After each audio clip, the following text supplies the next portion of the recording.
on your phone. I told her it's vintage. Russell grinned. Everything old is new again, Jeff, even me. But the reality of age hit Russell harder than he expected. During a night out at a dance club Danny frequented, Russell found himself surrounded by music that sounded like a blender full of glass and people who were young enough to still have their baby teeth. "Are you okay, Russell?" Danny asked, shouting over the bass. "You look like you're having a stroke." "I'm fine," Russell shouted back, clutching his lower back. "I'm just doing a very sophisticated move. It's called the statue.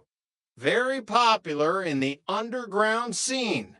By the time he got home, Russell was limping. He realized that the prime of Russell Dunbar was a moving target, and he was currently trailing behind it by about a decade. Epilogue: The Waffle Syrup Theory. A week later, life had settled back into its usual rhythm. Jeff and Audrey were at the diner, sharing a quiet breakfast before the city truly woke up. "Oh, what are you doing?" Audrey asked, watching Jeff. "I like to fill up each little waffle hole with syrup," Jeff explained with surgical precision. "It ensures a consistent flavor profile throughout the meal. If you just pour it, you get reservoirs of sugar and dry patches of dough. It's inefficient." "Really? This is going to be happening for the rest of our lives?" "Well, how do you do it?" "I just pour it on," she said, shrugging. "You missed 3 holes, by the way, near the edge." Jeff frowned, adjusting the syrup bottle. "That's the crust zone. It doesn't count." Adam and Jennifer walked in, looking tired but happy. They had finally bought a new bed, one that had never seen an ex-girlfriend named Sonia. It was a king size, a vast expanse of peace. "Hey, guys," Adam said, sliding into the booth next to Jeff. "Heading downtown to a sports apparel warehouse. A buddy of mine works there, and he hooks me up with freebies. You got any requests?" "Yeah," Jeff said. "I heard you use a new hooded sweatshirt. Get me one." "Slightly irregular." "Slightly," Audrey whispered. "The last one gave you a rash. You looked like you had the plague." "We don't know it was the T-shirt," Jeff argued. "I was in several hot tubs that week. The chlorine was very aggressive." As the group laughed, the 9th Avenue subway line roared beneath them, a rhythmic vibration that was the heartbeat of the city. It was a sound of constant motion, of a city that never stayed still, and of relationships that were always under construction. 9th Avenue line, Adam muttered, mimicking the announcer.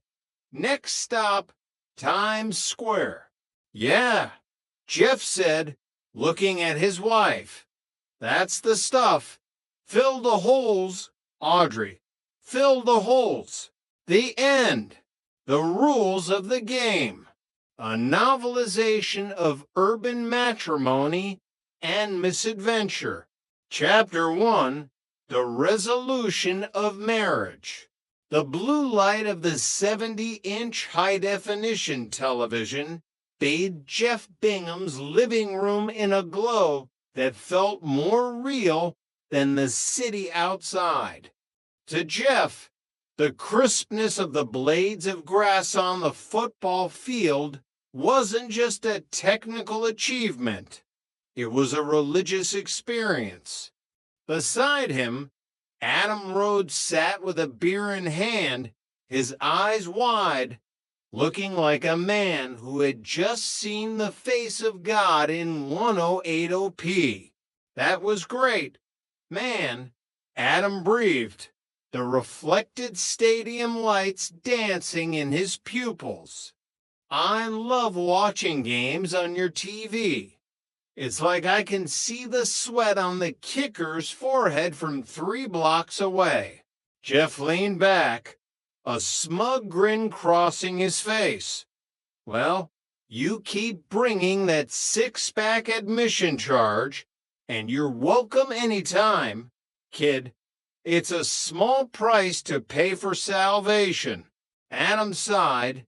The thought of returning to his own apartment and his own television filling him with a sudden, sharp dread.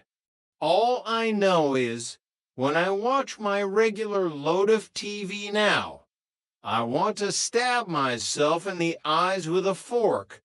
It's like looking at the world through a screen door made of oily rags. Well, don't do that, Jeff advised with the dry, paternal cynicism he usually reserved for people he actually liked. Then you won't be able to find your way over here with the beer. And frankly, the beer is the only reason I let you sit on the good side of the sofa. As Adam stood to leave, checking his watch and wondering if Jennifer was already back from her girls' night out, Jeff's wife, Audrey, poked her head into the room. She had that look on her face, the one that suggested she knew something that would eventually cost someone either money or dignity. "See you later, Adam," Audrey said, her voice laced with a hint of mischief. "Oh, hey, I just saw Jennifer in the hallway. She's got a present for you." Adam's face lit up with the guileless joy of a golden retriever. "I'll bet she does." "What is it?" "Well, I'm not going to ruin the surprise," Audrey said, leaning against the door frame. "But make sure you are excited when she gives it to you." Seriously, Adam. Over the top excited. "I bet she," Adam started, but Jeff cut him off with a sharp, "Okay, shut up. Go get your surprise. Leave the half-empty bottle." Adam hurried out, his mind racing. A surprise. Maybe it was a new game, or those noise-canceling headphones he'd mentioned. He felt like a rising young executive on the verge of a breakthrough.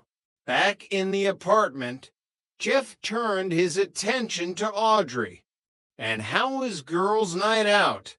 Did you guys play truth or dare and try on each other's bras?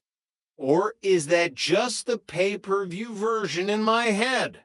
Audrey rolled her eyes, settling into the spot Adam had vacated. "Actually, it was fun. Once you get those girls out of the office, they are not afraid to drink. You know, Teresa?" "I don't think so," Jeff said, his interest already waning as he checked the stats on the TV. "No, you've only met her about 9 times," Audrey corrected. "She and her husband are swingers." Jeff paused, his thumb hovering over the remote.